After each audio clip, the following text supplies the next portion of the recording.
नाज़रीन, अब आपको लिए चलते हैं फैसलाबाद, जहाँ पे एक अफसोसनाक वाक़या पेश आया चिल्ड्रन हॉस्पिटल में। आपको बताएंगे कि चिल्ड्रन अस्पताल फैसलाबाद में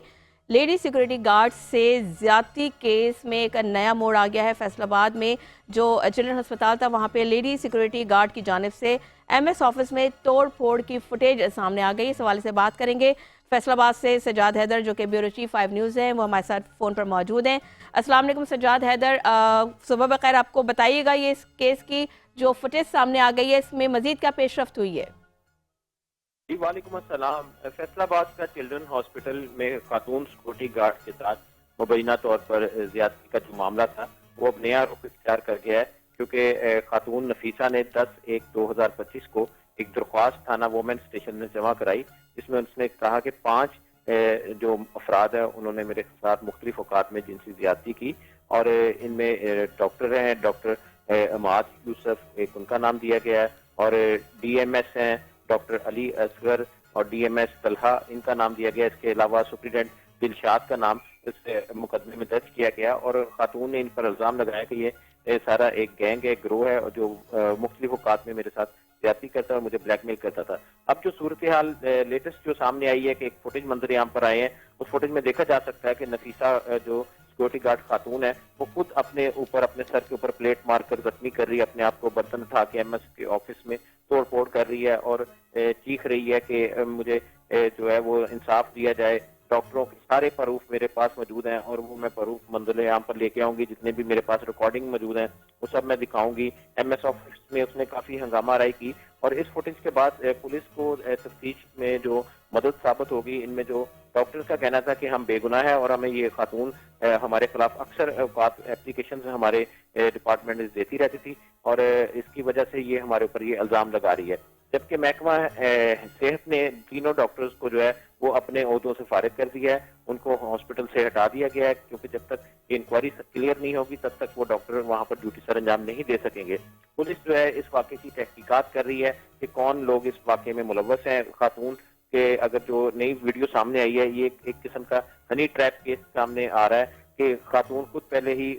डॉक्टर्स के साथ राब्ते में रहती थी, और उसके बाद जब उसको उसकी मर्जी की ड्यूटी नहीं लगाई जाती थी तो फिर वो आके ऑफिस में तोड़फोड़ करती है एमएस के, और अपने मुतालबा तस्लीम कराने के लिए उनको ब्लैकमेल करती है। पुलिस का ये कहना है कि अभी तक इस वाकये की तहकीकात जारी है, इन्वेस्टिगेशन हो रही है। अभी फर्दन कबल वक्त होगा किसी भी बात को सामने लाना, अभी तफ्तीश के बाद ही सारे वाकयात जो हैं वो सामने लाए जाएंगे। और इस वक्त तमाम जितने भी मुल्जम एफआईआर के, उन्होंने अबूरी जमानतें हासिल की हुई हैं, और ये जमानतों की तारीख जो है वो 20 जनवरी तक इन्होंने जमानतें हासिल की हुई हैं। जी अच्छा सज्जाद हैदर, जबकि अब तो सीसीटीवी फुटेज भी सामने आ गई है, हम मनाजिर भी देख रहे हैं, तो पहले तो ये हो रहा था कि जी पुलिस की जानिब से एफआईआर तक दर्ज नहीं की जा रही थी और प्रेशराइज किया जा रहा था विक्टिम को कि वो केस वापस ले लें। तो ये जो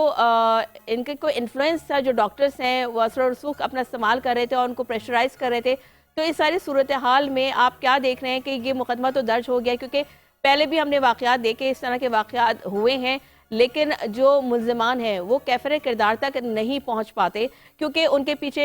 लोगों का एक असर रसूख होता है, वो प्रेशराइज करते हैं और फिर वो जो विक्टिम होता है वो थक हार के खामोश बैठ जाता है। तो इस केस में आप क्या देख रहे हैं कि क्या वाकई हम देखेंगे कि मुल्ज़िमान को सजा दी जाएगी? जी बिल्कुल, अक्सर सरकारी इदारों में ऐसे केसेस सामने आते भी हैं, और बाद में जो मुद्दई होते हैं वो किसी दबाव में या पैसे लेकर वो बयान से मुनहरफ हो जाते हैं। मगर यहाँ भी ये सूरत ऐसी लग रही है, क्योंकि खातून जो नफीसा है इसके मुतल्लिक ये कहा जा रहा है वहाँ जो हॉस्पिटल का स्टाफ है कि अक्सर औकात ये लोगों को ब्लैकमेल करती थी, और जब इसका स्टाफ इसके खिलाफ बात करता है तो फिर जाहिर है कोई ना कोई उसमें सदाकत होती है जहाँ पर ये नौकरी कर रही है। अच्छा, अब जो एफआईआर पुलिस नहीं दे रही थी, पुलिस भी इस मामले की तहकीकात कर रही थी कि अगर डॉक्टर्स के खिलाफ एफआईआर दी जाती है तो कहीं डॉक्टर बेगुनाह हुए तो उनका जो है प्रोफाइल खराब ना हो। इसी बुनियाद पर पुलिस ने जो है वो एक रात के लिए डिले किया। इसी दौरान नफीसा ने अपनी इशारत काटी, और इस बुनियाद पे कि पुलिस मुझे इंसाफ नहीं दे रही और मुल्जमान जो है बासर है और उनका मुकदमा उनके खिलाफ नहीं दर्ज किया जा रहा, तो लिहाजा मैं अब खुदकुशी करने लगी हूँ। ये उसने बाकायदा एक बयान भी जारी किया और जब उसकी चारक कटी तो वो हॉस्पिटल में उसने एक वीडियो पैगाम जारी कर दिया और पुलिस ने फौरन ही फिर इसका मुकदमा दर्ज कर लिया है और अब जो है वो तफ्तीश का अमल जारी है, क्योंकि मुल्जमान जो है इसमें डॉक्टर अमाद अयूब जो है, अली असगर, डीएमएस, तलहा और सुप्रीडेंट, इन्होंने अब तक जो है कबल जमानत गिरफ्तारी हासिल की हुई है और ये लोग वहाँ पे मुल्जमान शामिल तफ्तीश होने के लिए एसएचओ के पास गए हैं और वहाँ पर इन्होंने अपना बयान कलमबंद करवा दिया है, जबकि दोनों फ्रीकैन का आमना सामना अभी तक नहीं पुलिस करवा चुकी। और जब तक आमना सामना नहीं दोनों फ्रीकैन बैठेंगे तब तक इस मामले को समझने में मुश्किलात पैदा होती रहेंगी, क्योंकि पुलिस जो है वो इस मामले को थोड़ा सा लमका रही है, लिंगर ऑन कर रही है। तो उसकी वजह यह है कि इसमें सरकारी ओहदों पर जो डॉक्टर बैठे हुए हैं उनको भी मेरिट देना चाह रही है और उस खातून को भी इंसाफ फराहम करना चाह रही है जिसने इनके ऊपर इल्जाम लगाए हैं। अभी तक जो है वो तफ्तीश का अमल जारी है। तफ्तीश जैसे ही मुकम्मल होगी फिर हम अपने नाज़रीन को बताएंगे कि क्या सूरत हाल, असल मामला क्या थे। मगर खातून का जो मौक़िफ़ वो सामने अभी तक यही आ रहा है कि मेरे साथ ज्यादती हुई है, मुझे इंसाफ दिया जाए और मुझे। ठीक है सज्जाद, अभी आपने अपनी गुफ्तगू में कहा कि खातून के ऊपर भी ये इल्जामात है कि वो ब्लैकमेल करती रही है, तो क्या माजी में इस तरह के कोई वाकयात रूनुमा हुए थे उस हॉस्पिटल में? एक तो ये बताइएगा। दूसरी बात ये बताइए कि जो इस वक्त इब्तदाई तफ्तीश हुई उसमें कोई चीज़ सामने आ सकी है?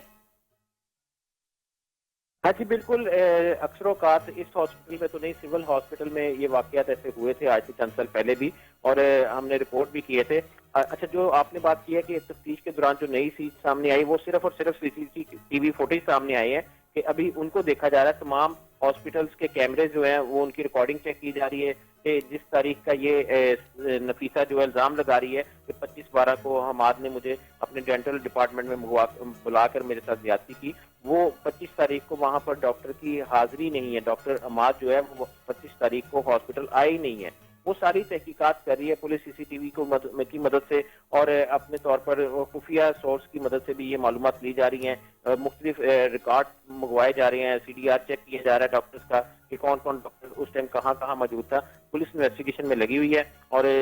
उम्मीद है कि चंद दिनों तक इस केस का जो है वो सामना बिल्कुल क्लियर हो जाएगा कि कौन लोग इस वाक़े के जिम्मेदार हैं और कौन इसके बैक पे खेल रहे हैं एफआईआर के पीछे। और नफीसा जो है वो इन लोगों को क्यों इनके ऊपर इल्जाम लगा रही है? अगर डॉक्टरों ने अगर इनके साथ ज्यादती की है तो इसने बर वक्त क्यों नहीं सबको बताया और क्लास क्यों नहीं दी? बस ये सारा मामला चल रहा है और इसके हवाले। अच्छा सज्जाद, ये बताइएगा कि सीसीटीवी फुटेज में तो सिर्फ तोड़फोड़ के मनाजिर देखने को मिले हैं, तो क्या सीसीटीवी फुटेज या जो विक्टिम है उसके पास कोई ऐसा स्ट्रॉन्ग एविडेंस है या कोई ऐसा विटनेस है जो वो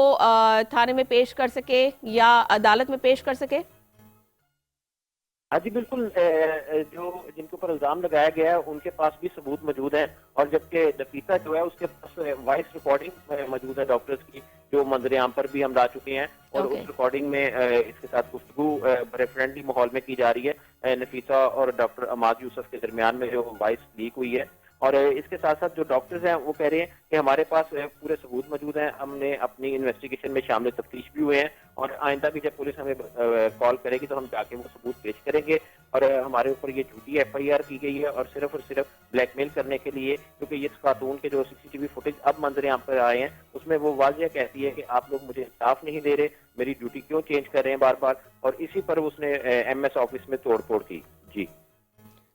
ठीक है, बहुत शुक्रिया सजाद हैदर आपका, आपने बड़ी तफसील से इस केस के ऊपर रोशनी डाली और बहरहाल उम्मीद करते हैं कि इस केस में जो है जो फैसला आए वो इंसाफ पे मबनी हो और जो मुल्ज़मान है वो कैफ़र किरदार तक ज़रूर पहुँचे।